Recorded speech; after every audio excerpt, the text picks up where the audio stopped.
오늘도 썰맘을 찾아주신 여러분 반갑습니다. 그럼 오늘의 사연 시작하겠습니다. 여러분 안녕하세요.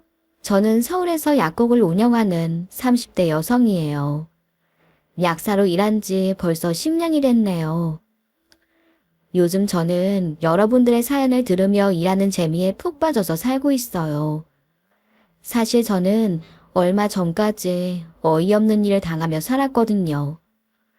아직도 혼자 있는 시간에는 그때의 기억이 떠올라 마음이 힘들답니다. 그런 저에게 여러분들의 사연이 얼마나 많은 위로가 되는지 몰라요.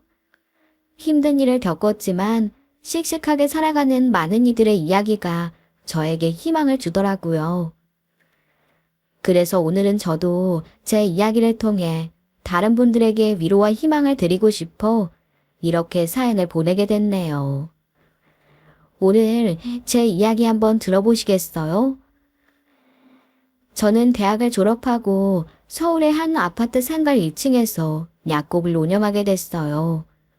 물론 부모님의 도움을 받았죠. 저희 부모님은 대단한 자산가는 아니셨지만 워낙 검소하게 사신 덕분에 어느 정도 여유는 있었어요. 아버지는 평생 은행에서 일하시다 지점장으로 퇴직하셨죠. 그리고 엄마라는 단어를 떠올리기만 해도 아직 가슴이 많이 아파요. 제 이야기를 계속 듣다 보면 그 이유를 아시게 된답니다. 아무튼 엄마는 아빠와 저를 챙기며 알뜰하게 사신 전업주부였어요. 두 분 다 평생 큰돈 쓸 줄 모르고 사신 분들이었죠. 그런 두 분이 무남동녀 외동딸을 위해 제가 졸업하기 전부터 약국 자리를 알아보고 계셨더라고요. 위층에 소아과와 내과가 있고 저희 친정집과도 가까운 그 상가는 제가 일하기 정말 안성맞춤이었어요. 저는 열심히 일해서 약국에 자리 잡으면 두 분께 효도하며 살고 싶었어요. 그래서 결혼은 30이 넘어서나 할 생각이었죠. 그랬던 제가 일한 지 1년 만에 소개로 만난 남자와 바로 결혼하게 될 줄은 저도 미처 몰랐어요. 그런데 그때는 마치 무언가에 홀린 것 마냥 남자가 이끄는 대로 결혼까지 하게 되더라고요. 남편은 같은 상가 피아노 학원 원장의 사촌동생이었어요. 이 학원이 문을 열고 남편이 누나를 격려하러 왔었죠. 그때 저를 보고는 소개를 주선하라고 사촌 누나를 졸랐던 겁니다. 처음에는 별 생각 없이 가벼운 마음으로 약속 장소에 나갔어요. 그런데 생각보다 남편의 외모가 준수하더라고요. 거기다 어찌나 세심하게 여자를 배려하는지. 식당에서는 티슈를 깔고 숟가락까지 놓아주었죠. 항상 깔끔하고 매너 좋은 남편에게 저는 순식간에 빠져버렸어요. 지금 생각하면 내면을 알아볼 시간도 없이 남편의 외모에만 넋이 나가 있었던 것 같네요. 제가 너무 어리석고 성급했던 것이죠. 처음 인사를 갔던 남편의 집은 아파트에서 평범하게 사는 저희 집과는 많이 다르더군요. 넓은 정원이 딸린 한남동의 저택이었어요. 거실에 들어서니 한강이 멋지게 펼쳐졌죠. 저는 멍하게 그 모습을 바라보다 예비 시어머니의 등장에 정신을 차렸습니다. 왔어요? 나 정훈이 엄마예요. 반가워요. 네, 안녕하세요. 이시연입니다. 말씀 편하게 하세요, 어머니. 그럴까? 그럼 시연이도 편하게 앉아. 나 꼬잔꼬잔한 노인네 아니란다. 스스로를 노인이라고 말하는 예비 시어머니의 외모는 사실 노인과는 거리가 멀었어요. 오히려 무척 동안으로 보였죠. 어머, 노인이라니 말도 안 돼요. 피부가 이렇게 좋으신데. 누가 보면 정말 정훈 씨 누님이라고 해도 믿겠어요. 어쩜 이렇게 말도 예쁘게 할까? 우리 정은이가 갑자기 결혼을 한다고 나서길래 놀랐는데 다 그럴 만한 이유가 있었네. 감사합니다. 그날 분위기는 화기애애하고 너무나 즐거웠어요. 예비 시어머니는 혼자 몸으로 아들을 키우며 중소기업을 일궈낸 분이셨습니다. 그래서인지 성격도 화통하더라고요. 유아 물티슈와 육아용품을 만드는 그 회사에 남편도 이사로 재직하고 있었죠. 중소기업이긴 하지만 입소문이 나서 제법 인지도가 높은 회사였어요. 그렇게 저는 남편과 만난 지 6개월 만에 결혼을 하게 되었답니다. 정신없이 시를 치르고 신혼여행을 가게 되었죠. 그렇게 하와이 호텔에 도착해 짐을 풀 때였어요. 남편의 짐은 웬만한 여자들 것보다 많더군요. 자기야, 뭐 이렇게 잔뜩 사왔어? 다 옷이야. 옷도 있고 향수랑 욕실 제품 뭐 그런 거지. 그러더니 옷장에 옷을 걸기 시작했어요. 4박 5일 일정에 옷을 10벌이나 가져왔더라고요. 땀이 나서 아침 저녁으로 갈아입어야 한다면서요. 그런데 남편은 매일매일 입을 옷을 옷걸이에 완벽히 세팅하고 그 곁에 함께 신을 신발까지 가지런히 놓아주는 겁니다. 입을 옷을 머릿속으로만 상상해서 가져온 저는 그 모습이 신기했어요. 항상 깔끔한 남편의 뒤에는 저런 계획적인 모습이 있었구나 생각했죠. 그렇게 즐거운 신혼여행을 마치고 집에 돌아와 본격적인 결혼 생활이 시작됐어요. 저는 맞벌이를 하며 시간도 없고 솜씨도 부족했지만 남편을 위해 음식하는 게 즐거웠습니다. 나름 신혼에 대한 로망도 있었고요. 그런데 남편은 제 음식이 입에 맞지 않는지 식사를 잘 하지 않더라고요. 자기야, 내가 한 거 맛없어? 왜 그렇게 못 먹어? 어, 아니야. 아까 낮에 과식을 했는지 속이 안 좋아서. 그리고 나 사실 체중 관리하느라 저녁은 잘 안 먹어. 자기가 애써 차리는 것 같아서 말 못했는데 난 저녁 안 먹어도 되니까 신경 쓰지 마. 어차피 자기도 바쁘잖아. 그래? 알았어. 그럼 우리는 저녁도 한 끼 같이 못 먹는 거야? 차를 마시면 되지. 아니면 난 샐러드나 과일 같은 거 가볍게 먹을 테니까 자기는 밥 먹어. 그래? 알았어. 나야 뭐 신경 쓸 거 줄고 좋지. 말은 그렇게 했지만 기운이 빠지더라고요. 하지만 남편이 정말 자기 관리에 철저한 사람 같아서 더는 뭐라고 말할 수 없었어요. 그런데 그 일이 있고 얼마 후 저는 생각지도 못한 현장을 보게 되었네요. 그날은 친정엄마가 김치를 해서 약국으로 가져오신 날이었어요. 시연아, 오늘 김치가 아주 맛있게 됐어. 사부인 겉절이 좋아하신다며? 이거 바로 했을 때 드시게 퇴근하고 좀 가져다 드릴래? 그래요? 알았어. 좀 일찍 끝내고 가져갈게요. 그래서 저는 약국 문을 서둘러 닫고 시댁으로 향했어요. 미리 연락을 드리려고 했는데 갑자기 손님이 몰리는 바람에 깜빡하고 말았죠.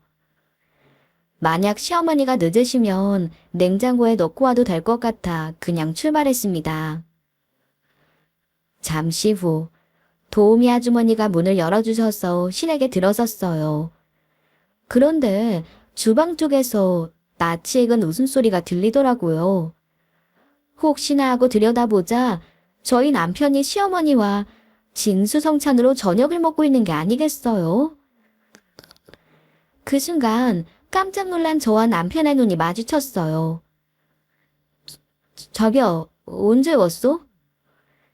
아, 엄마가 어머니 겉절이 좋아하신다고 했더니 가져다 드리라고 해서 근데 자기는 언제 왔어요?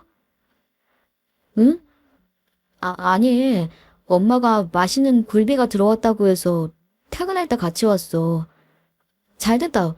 자기도 아직 밥 안 먹었지? 여기서 같이 먹고 가면 되겠다. 왔니? 어서 앉아라. 네가 먹을 복이 있구나. 저는 황당한 마음에 감추고 식탁에 앉았어요. 그때는 남편이 저녁 먹기 부담스럽다고 한 지 채 일주일도 되지 않았을 때였거든요. 저는 집에 오기 전 혹시나 싶은 마음에 슬쩍 도우미 아주머님께 물어봤어요. 저 사람 여기서 저녁 자주 먹어요? 그럼 결혼하고도 매일 여기로 퇴근해서 저녁 먹고 갔어. 어머님이 워낙 식단에 까다로우시니까 유기농으로 매일 다른 반찬만 해주시잖아. 나야 손질 도와드리는 거고 음식은 직접 사모님이 다 하셔. 글쎄 남편은 결혼 후 계속 시어머니와 함께 시댁에서 밥을 먹었답니다. 그리고는 저에게 체중 관리를 한다며 핑계를 댄 것이죠. 기분이 너무 나쁘더라고요. 결국 집에 오는 길에 남편에게 화를 내고 말았습니다. 자기야, 내 반찬이 먹기 싫으면 말을 하지. 왜 거짓말까지 하고 사람을 바보 만들어? 체중 관리한다며. 아까 보니까 아주 상다리 부러지겠던데. 그런 게 아니라 사실 나는 엄마 음식만 먹다 보니까 자기 간이 좀 세더라고. 어차피 퇴근하면서 엄마랑 먹으면 되는데 내 입맛에 맞추라고 하는 게 자기 번거롭게 하는 것 같았어. 내 딴에는 신경 쓴 건데 기분 상했다면 미안해. 됐어. 내 음식이 그렇게 못 먹을 정도인지 몰랐네. 나도 편하고 좋지 뭐. 계속 거기서 먹고 와. 저는 상한 기분이 쉽게 풀리지 않아. 그날은 남편의 말에 대꾸할 마음이 나지 않았네요. 그런데 다음날 약국에서 일하는 제게 시어머니가 전화를 하셨어요. 예, 너 정훈이한테 뭐라고 했니? 애가 갑자기 저녁은 집에 가서 먹겠다는데 네가 뭐 할 줄은 아니? 어차피 너도 일하는 애고 정훈이도 먹는 습관이란 게 있잖아. 내가 해먹이면 너도 편한 거 아니야. 애를 얼마나 잡았으면 딴 음식 잘 먹지도 못하는 애가 집에 가서 먹겠다니? 네? 아니에요, 어머니. 처음부터 그렇게 말했으면 됐는데 괜히 체중 관리 핑계를 댄 게 좀 섭섭해서 크게 뭐라고 하지도 않았어요. 마누라가 평소에 기가 얼마나 세면 우리 정훈이가 그런 말도 못하고 거짓말까지 했겠어. 네가 우리의 입맛에 맞출 수나 있을 것 같니? 그래, 어디 한번 해봐라. 그 대신 내가 식단 짜놓은 거 하나도 틀리지 않게 해먹여. 원산지도 꼭 확인하고 중국산 같은 거 함부로 쓰지 말고 무조건 국산 유기농만 먹여야 한다. 알겠니? 저는 황당했지만 알 수 없는 오기가 생겼습니다. 그래서 알았다고 하고 전화를 끊었어요. 그런데 전화를 끊자마자 문자 메시지가 쉼없이 날라오더군요. 바로 시어머님이 한 달 단위로 짜놓으신 남편의 유기농 식단이었습니다. 어이가 없어서 말이 안 나오더군요. 무슨 유치원생도 아니고 다 큰 성인 아들의 식단을 그런 식으로 관리하는 엄마가 또 있을까요? 저는 처음에는 대충이라도 식단에 맞춰보려고 했지만 역부족이었어요. 그래서 나중에는 될 대로 되라는 식으로 하게 되더라고요. 그렇게 몇 주가 지나자 아니나 다를까 어머님께 또 전화가 왔습니다. 너 애 식단 제대로 안 하고 있니? 네? 아니, 하려고는 하는데 마트에 없는 재료도 있고 시간이 너무 걸리는 것도 있어서요. 어쩐지 사진 찍어 보내라니까 내가 일주일도 못 보내고 말더라. 내가 그럴 줄 알았어. 내일부터는 내가 집으로 아줌마 보낼 테니까 가져가는 반찬만 챙겨서 먹여. 우리 청운이 위가 얼마나 예민한 줄 알아. 혹시라도 아무거나 먹고 탈라면 네가 책임질 거니? 제대로 해라. 알겠어. 그러더니 시어머니는 제 대답은 듣지도 않고 전화를 끊어버렸어요. 처음 인사드릴 때 화통해 보이던 성격이 그럴 때는 정말 감당하기 어렵더군요. 저는 점심때 약국에 들른 친정엄마에게 이 사실을 말하며 어이없어 했죠. 엄마는 저를 다독여 주셨지만 얼굴은 어두워 보이셨어요. 저는 괜히 친정엄마까지 신경 쓰게 해드린 것 같아 후회가 됐어요. 그 이후부터는 친정에도 속상한 얘긴 잘 못하겠더라고요. 그런데 남편과 시어머니의 이상 행동은 이뿐만이 아니었어요. 남편은 머리가 덥수룩해 보이도록 미용실에 가지 않고 있었죠. 궁금함에 물었어요. 자기야, 머리 자를 때 지나지 않았어? 너무 긴 것 같아. 나랑 지금 갈까? 어? 아니야. 다음에 갈게. 그냥 오늘 나랑 가자. 저번에 집 앞에 괜찮은 미용실 알아놨어. 아니야. 괜찮다니까. 왜? 가자. 날도 더운데 자기 머리 보고만 있어도 내가 더워서 그래. 안 돼. 엄마랑 가야 되는데 요즘 바쁘셔서 도통 시간이 안 생겨서 그래. 뭐? 저는 귀를 의심했죠. 성인 남자가 미용실을 엄마랑 가야 한다는 게 상식적으로 이해가 가지 않았어요. 그게 무슨 소리야?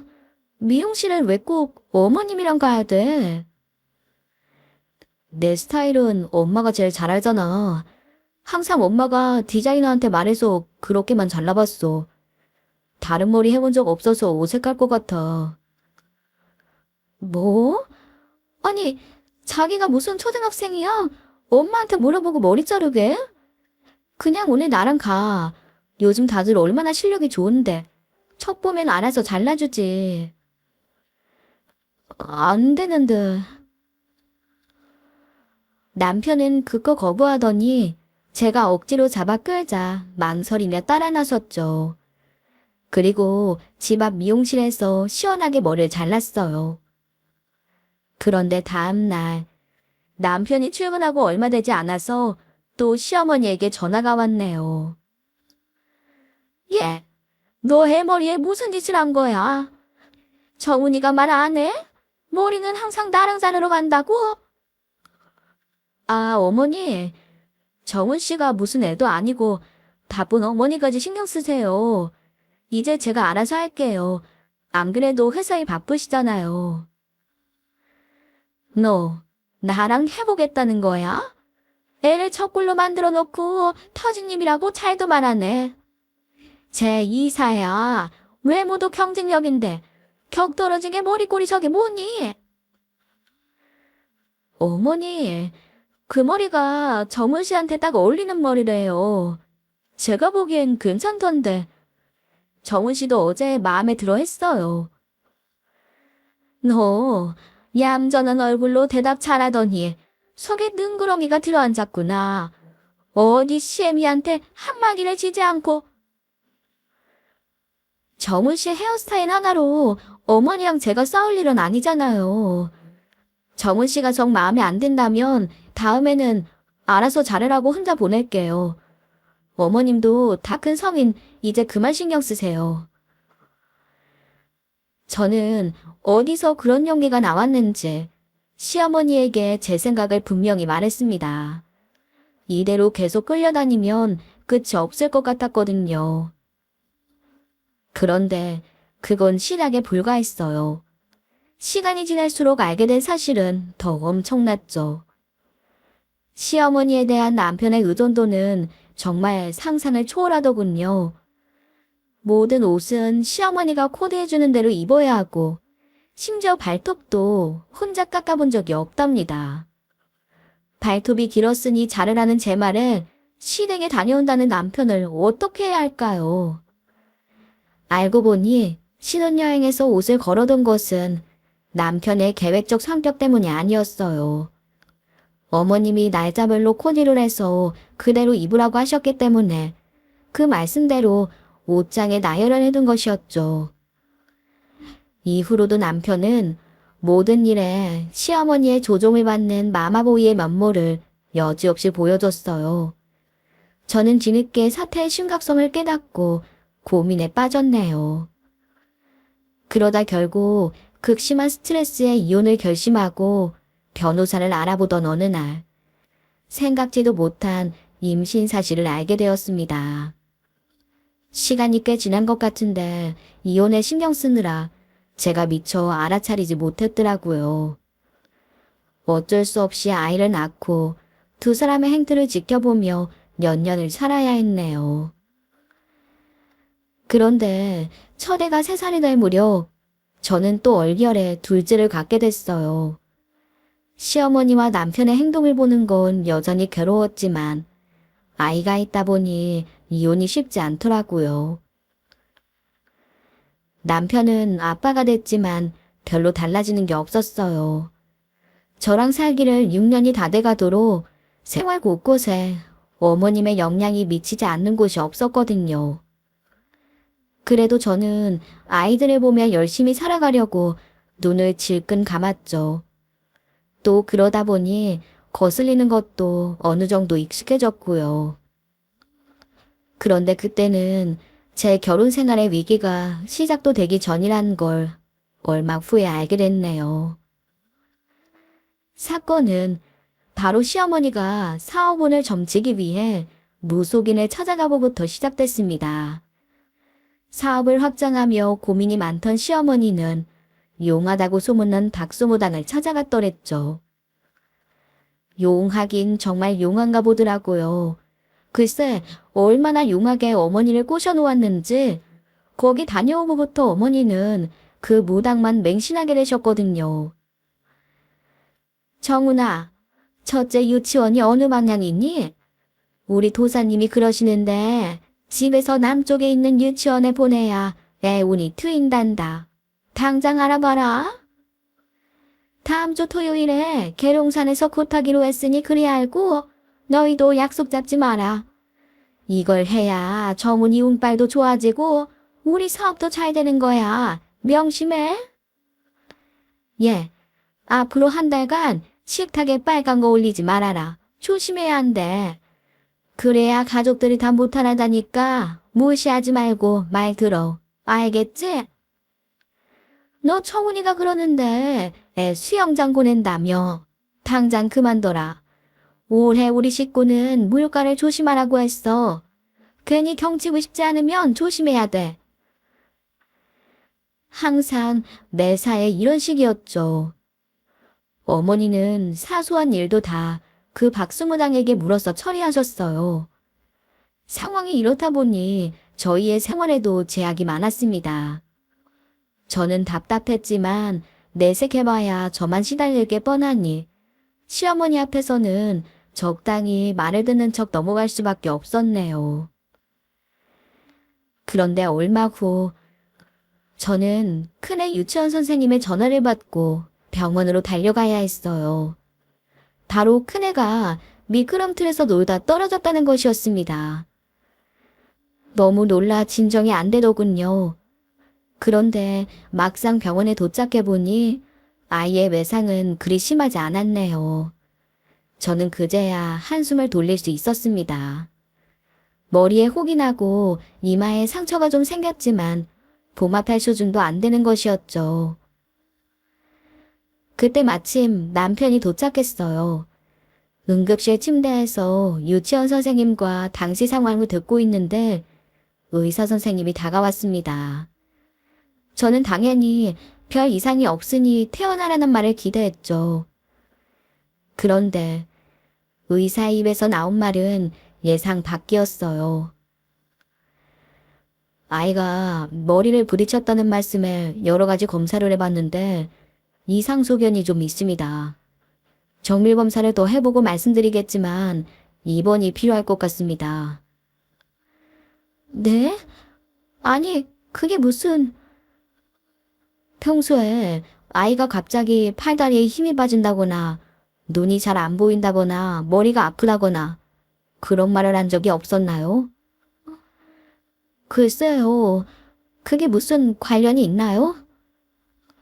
아마 미끄럼틀에서 떨어진 것도 순간적으로 이런 증상들이 생겨서 그럴 수도 있어요.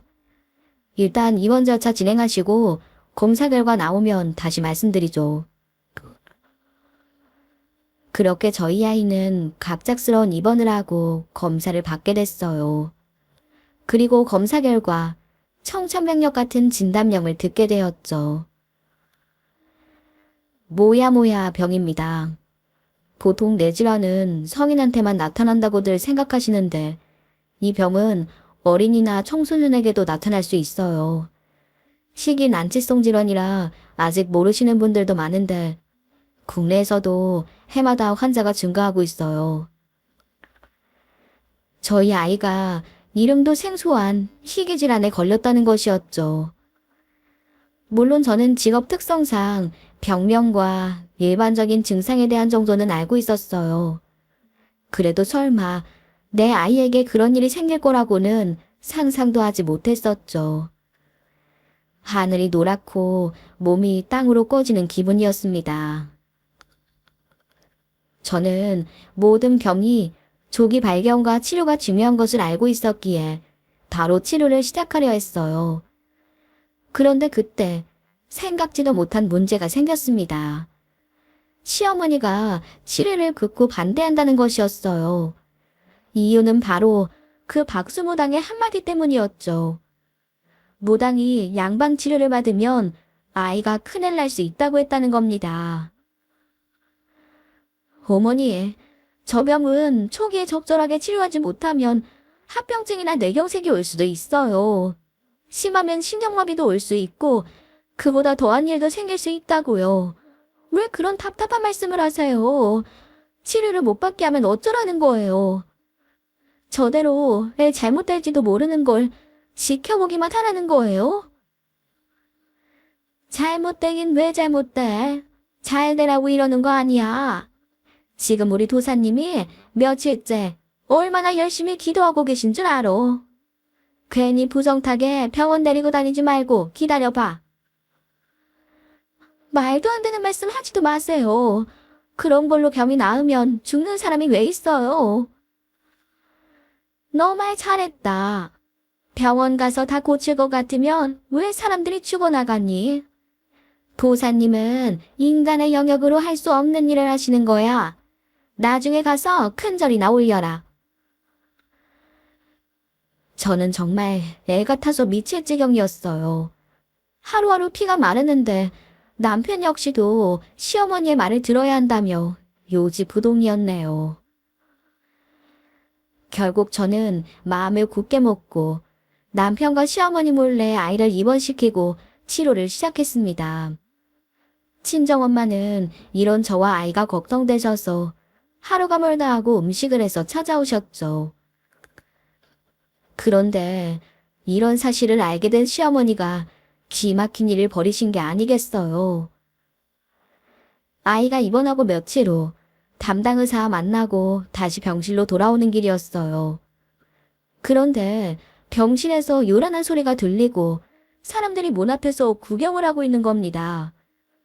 서둘러 안으로 들어가 보니 시어머니와 박수무당이 산을 펴놓고 굿을 벌이고 있는 게 아니겠습니까? 정말 보고도 믿기지 않는 장면이었죠. 저는 어이가 없어 어머니를 향해 소리쳤어요. 어머니, 지금 뭐 하시는 거예요? 여기 병원이에요. 아픈 사람들 잔뜩 있는 곳에서 도대체 뭐 하시는 거예요? 보면 몰라? 내가 양방 치료 받지 말라고 했지? 그런데 말을 안 듣고 이런 짓을 벌여? 부정탄 거 막으려면 이 수밖에 없다니까. 너도 옆에 서서 조용히 기도나 해. 지금 제정신이세요? 당장 나가요. 이러다 병원에서 우리 애까지 쫓겨나요. 정말 왜 이러세요? 네가 진즉에 내 말을 들었으면 내가 왜 이렇게까지 하니? 얌전한 얼굴로 사사건건 시애미 말을 무시하더니 너 결국 애 찾고 싶은 게야? 미쳤어. 정말 미쳤어요. 어머니도 저 무당도 그 이도 다 미쳤어요. 저도 더는 이렇게는 못 살아요. 당장 이혼하고 애 치료는 제가 알아서 시킬 거니까 다시는 우리 앞에 나타나지 말아요. 다시는. 저는 미친 듯이 두 사람을 향해 소리쳤어요. 그때는 정말 눈에 뵈는 게 없더라고요. 그런데 하필 그 순간 저희 친정엄마가 그 모습을 보시고 말았습니다.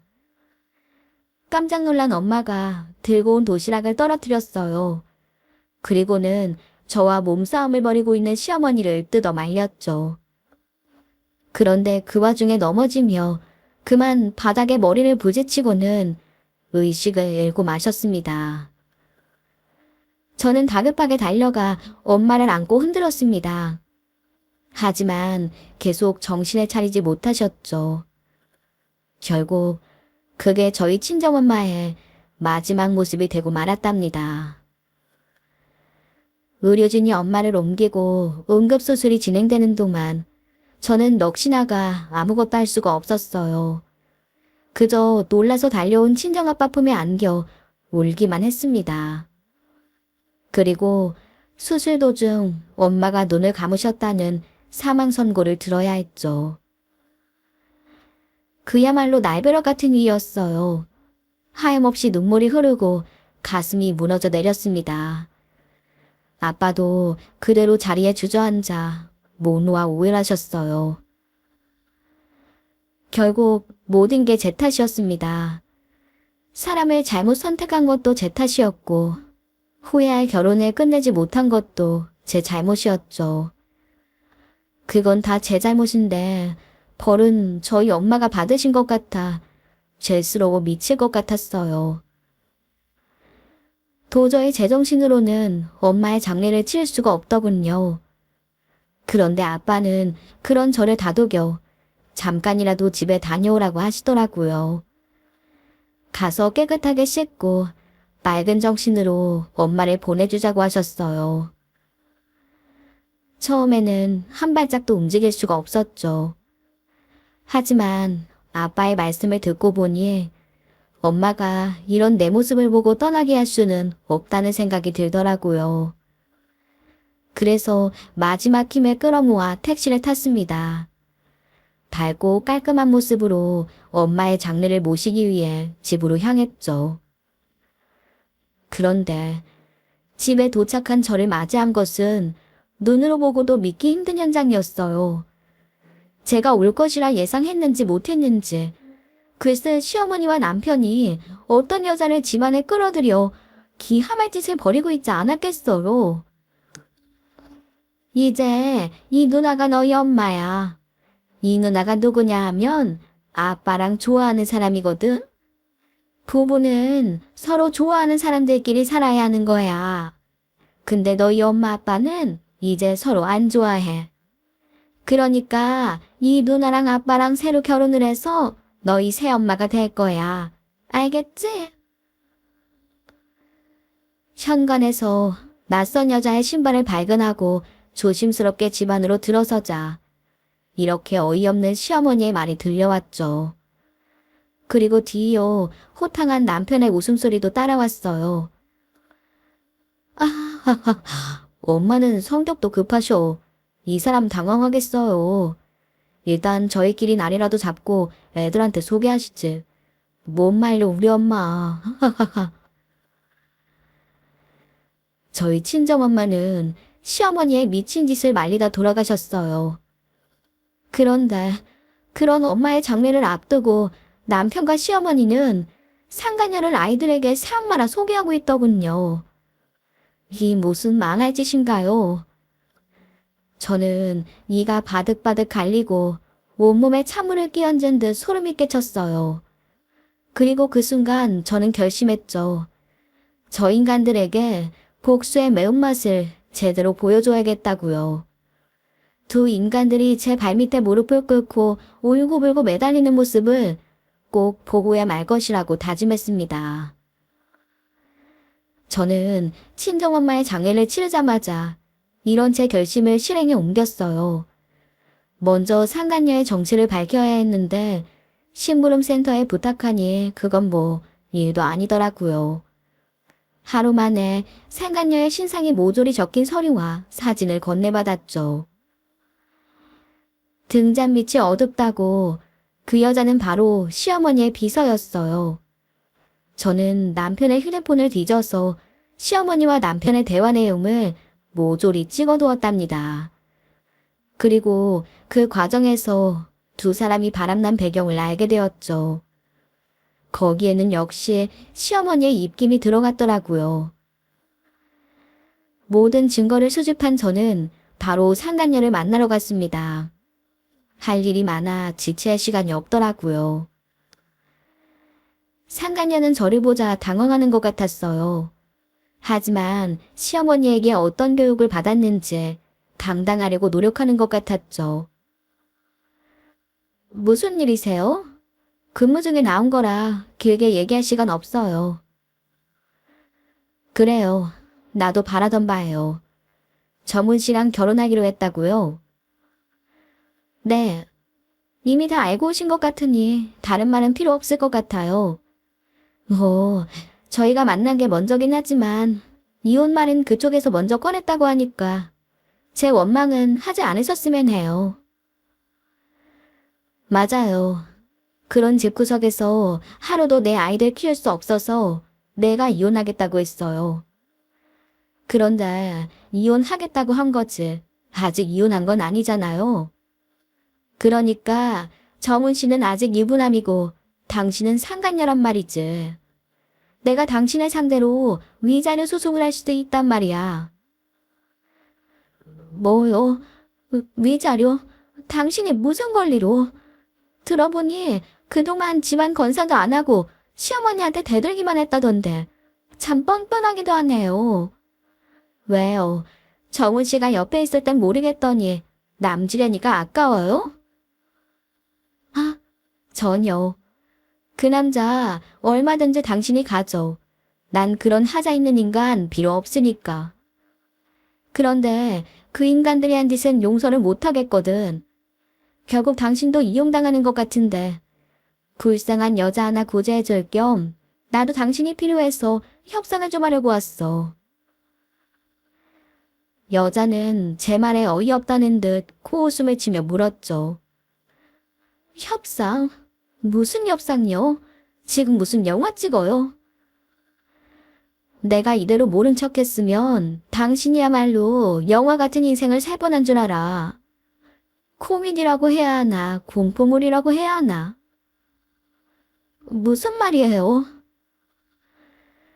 자, 이건 당신 만날 때 정은 씨랑 그 엄마라는 사람이 나눈 대화야. 못 믿겠다면 어쩔 수 없어. 믿고 안 믿고는 당신 선택이니까. 그렇지만 내 말 우습게 여기면 당신 인생에 고추장 찍는 건 불 보듯 뻔한 일이 될 거야. 인생 매운맛 제대로 볼 거란 말이지. 그리고는 상간녀에게 남편과 시어머니의 문자 메시지를 보여줬어요. 그 문자 메시지의 내용은 이러합니다. 아들, 잘 돼가고 있는 거야? 내가 맹해서 말 잘 듣지? 네, 결혼하고는 무조건 엄마랑 살아야 한다니까 당연히 그러겠다고 해요. 그거 봐라. 걔는 시연이 그거하고는 달라. 내가 오랫동안 봤잖니. 보석 좀 지어주고 잘 달래면 평생 걔처럼 말 잘 듣고 살 거다. 결혼은 그런 여자랑 해야 하는 거야. 선물 좀 안겨주면 좋아라 하고 군말 없이 시키는 대로 다 하는 여자 말이다. 나야 엄마가 하라는 대로 하는 거지. 엄마가 하는 게 어디 틀린 적 있어? 문자 메시지를 본 여자의 얼굴이 하얗게 질리는 게 보이더군요. 저는 때를 놓치지 않고 말을 이어갔죠. 부족하면 더 보여줄 수도 있어. 제 눈에 여자의 얼굴에 가득 찬 당혹감이 보였어요. 내 말 잘 들어. 저 사람 심각한 마마보이야. 얼마나 심한지는 내가 밤을 새워서라도 말해줄 수 있고 그런 증거 문자들도 다 가지고 있어. 원하면 얼마든지 보여줄 수도 있고. 당신의 선택지는 딱 두 개야. 이 모든 일을 알고도 그 집에 들어가 말 잘 듣는 개처럼 살고 싶다면 그렇게 해. 그렇지만 그 선택을 하면 난 당신을 상간녀로 고소하고 위자료 소송을 하게 될 거야. 회사로 소장이 가면 아마 많은 사람들이 알게 되겠지? 아무리 내가 이혼을 하고 얼마 후에 결혼을 한다고 해도 당신이 상간녀라는 꼬리표는 평생 따라다닐 거야. 그리고 다른 한계는 그 회사 CCTV 자료랑 퇴사한 직원들 명단을 넘기는 거야. 그 뒤는 내가 알아서 할 거니까 당신은 거기까지만 도와주면 돼. 그렇게 되면 당신 인생은 아무 이상 없이 순탄할 거고 멀쩡한 남자 만나서 행복하게 결혼할 수 있는 거지. 자, 이제 어떻게 할래? 벌벌 떨던 여자는 하루만 시간을 달라고 하더군요. 하지만 채 하루가 지나기 전에 제 말에 따르겠다고 먼저 연락을 해왔죠. 저는 여자에게 모든 자료를 넘겨받고 약속대로 상간녀 소송은 없던 일로 하기로 했습니다. 그 후로 여자는 남편에게 결별을 선언하고 회사도 그만뒀다더군요. 하지만 남편과 시어머니에게 닥칠 시련은 이게 끝이 아니었어요. 저는 상간녀에게서 넘겨받은 CCTV 자료와 퇴사한 직원들에게서 확보한 증언을 가지고 있었죠. 그리고 그 증거들을 토대로 남편과 시어머니를 신고했습니다. 사실 시어머니는 회사를 경영할 때도 그 독단적인 태도와 욱하는 성격을 숨기지 못했어요. 그래서 직원들을 상대로 폭언과 폭행까지 일삼고 있었고요. 저는 그동안 남편과 시어머니의 대화를 통해 이런 사실을 어렴풋이 눈치채고 있었던 거죠. 이 일은 회사 내에 공공연한 난 사실이었지만 감히 누군가가 나서서 발설하진 못하고 있었어요. 그런데 제가 넘겨받은 영상자료에 이 모든 행태가 고스란히 찍혀 있더라고요. 거기다 퇴사한 직원들을 만나보며 저는 미처 알지 못했던 진실을 한 가지 더 알게 됐습니다. 그것은 그동안 여직원들을 거래처 접대에 이용해왔다는 놀라운 사실이었죠. 이런 시어머니와 남편의 갑질을 견디다 못한 사람들이 퇴사를 했고 저는 그 사람들의 명단을 받아 직접 증언을 확보했던 겁니다. 시어머니는 이렇게 천인공노할 죄를 저지르며 회사를 키워왔던 것이죠. 저의 제보로 그 회사는 고용노동부의 조사를 받고 행정처분을 받게 되었어요. 그런데 본격적인 문제는 그때부터 시작되었죠. 바로 이 사실이 방송에 보도되며 불매운동이 일어난 겁니다. 육아용품을 만드는 회사야말로 양심적이어야 하는 것 아니겠어요? 그런데 인간에 대한 기본적 존중과 양심마저 저버린 행태에 대중들이 괘씸함을 느낀 것이죠. 그렇게 들불처럼 번진 불매운동으로 결국 시어머니의 회사는 문을 닫고 말았답니다. 저는 이때 이혼을 진행하며 아이들을 데리고 친정에서 지내고 있었어요. 그런 저에게 얼마 후 두 사람에 대한 또 다른 소식이 들려왔죠. 바로 시댁에서 일하던 도우미 아주머니로부터 들은 소식이었어요. 아주머니는 평소 저와 친하게 지내고 있었거든요. 큰아이가 아프다는 소식을 듣고 연락했다고 하더라고요. 아유, 소식은 들었어. 진즉 연락해봐야지 했는데 워낙 이 집이 정신없으니 나도 눈치를 보게 되더라고. 그래, 큰애는 어때? 아주머니, 잘 지내셨죠? 애는 치를 시작하고 좋아졌어요. 아유, 그래. 다행이네. 이혼은 하기로 한 거지? 그럼요. 전 지금 소송하면서 친정에 있어요. 나중에 다 잘 정리되면 한번 뵐 수 있으면 좋겠네요. 저희 아이도 예뻐해 주셨는데. 그랬으면 좋겠는데. 서로 바쁘니 뭐 나중에 기회가 되면 보자고. 나도 오늘이 마지막이라 애기 엄마 생각나서 마지막 인사차 연락해 본 거야. 어머, 그만두세요? 하긴 회사가 그렇게 됐으니 아주머니도 새로운 자리 알아보려고 하시는 거죠? 그렇기도 하고. 아유, 아직 모르는구나. 이 집 넘어갔잖아. 그 덕에 아주 산송장처럼 살고 있다고. 그 무당 알지? 남자 무당. 박수무당이라고 하든가? 네, 알죠. 근데요? 도우미로부터 전해들은 이야기는 아주 가관이더군요. 복수의 시작은 저였지만 완벽하게 그 마침표를 찍은 건 바로 시어머니 자신이었습니다.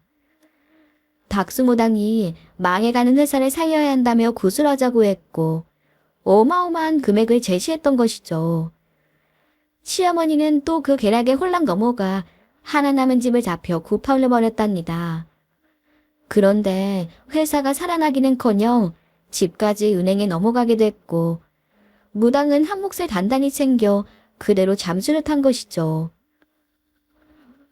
그 소식을 들은 지 며칠 후 약국으로 뻔뻔한 얼굴의 두 사람이 찾아왔습니다. 그러고는 또 어이없는 말을 늘어놓는 게 아니겠어요? 여보, 우리 소식 들었지? 나 정말 반성 많이 했어. 그래도 우리 사이에 애들이 있는데 아빠가 노숙이라도 한다면 그게 다 애들 얼굴에 먹칠하는 거 아니야? 나 꼭 재개할 거야. 그러니까 당신이 좀 도와줘. 제발 이혼 소송 그만하고 우리 다시 잘 살아보자. 우리가 지금 갈 곳이 마땅치 않구나. 너희한테 마련해준 집도 이미 다 넘어갔고. 어디 집 하나 구해서 같이 살게 대출이라도 좀 받아봐라. 그래도 너는 이 약국 계속하면 돈 금방 모을 수 있잖니. 그런 말씀 하시려거든 가세요. 경찰 모르기 전에. 저는 이런 제안에 거절을 하고 두 사람을 내쳤습니다. 기가 막혀 더는 다른 말도 안 나오더군요. 그 후로 저는 남편이 아이들을 키울 능력이 없음을 인정받아 무사히 두 아이의 양육권을 가져올 수 있었어요. 그런데 그 후로도 두 사람은 주기적으로 약국으로 찾아와 저를 귀찮게 하더라고요. 어디 산동네 단칸방을 얻어 살고 있다며 넋두리하는 것도 잊지 않았죠. 얼마 전부터는 전 남편이 택배 일을 시작했다면서 시어머니 혼자 찾아오곤 했어요. 결국 저는 두 사람에 대해 접근 금지 신청을 할 수밖에 없었고 그 후로는 반년 가까이 편안하게 살고 있네요. 내일 저는 아이들을 데리고 친정엄마의 납골당에 가기로 했습니다. 한동안 죄스러운 마음에 차마 엄마의 사진을 보기도 괴로웠어요. 하지만 제가 행복하게 사는 모습을 보여드려야 엄마도 안심이 되실 것 같더군요. 큰애도 치료와 수술을 거쳐 많이 좋아졌음을 보여드리고 싶기도 하고요. 여러분, 저는 제가 겪은 일들이 너무 원통하고 괴로웠어요. 그래서 다시는 눈 뜨지 않았으면 좋겠다고 생각한 적도 여러 번 있었죠. 그런데 그 시기를 잘 견디고 지나오니 오늘 다시 웃고 있는 제 모습을 보게 되더라고요. 지금 혹시 힘든 일을 겪고 계신 분들이 계시다면 무작정 그냥 벼턴이라고 말하고 싶네요. 이를 악물고 주어진 오늘을 견디다 보면 결국은 다시 웃을 날이 오게 되니까요. 모두들 힘내서 즐거운 하루 만들어 가시길 바라며 오늘 제 이야기는 여기서 마치겠습니다. 지금까지 들어주셔서 감사합니다. 오늘의 썰맘 사연에 여러분의 소중한 댓글 기다리면서 구독, 좋아요, 공유는 물론 알람 설정도 부탁드립니다. 그럼 오늘도 함께 읽어주셔서 감사합니다.